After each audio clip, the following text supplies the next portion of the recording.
love that it's different every day. I love that I can come in here and talk about something new with people who are really interested in hearing about it and present something to them in a new and interesting way.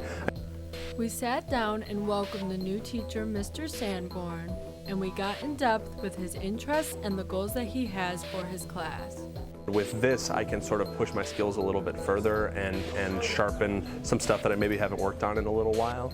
And there's so much more with computer science because new things are being invented with it every day, whereas the idea of being as well versed in computers as much as I could always appealed to me, and so I was interested in learning how to program and learning how to take them apart and learning all that stuff. And the stuff that really stuck with me, the stuff that I really excelled at because I was decent at math and logic and that sort of stuff, was the programming aspect of it, so that was the part that stuck with me.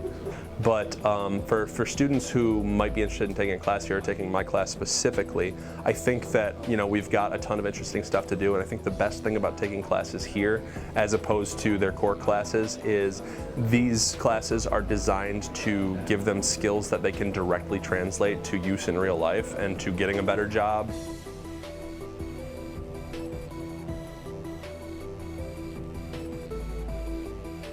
Well, right now, my students are in C# and learning the rest of the language. And I've been teaching that with Michigan Virtual for a few years.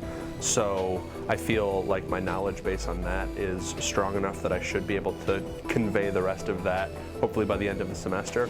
And then after that, I'd really like to see about having them each design a proper game that is really interesting to them individually. So my hope is that by the end of the semester, we're pretty much done with learning programming, and at that point we can start to apply it to some real game design, and that'll be really neat.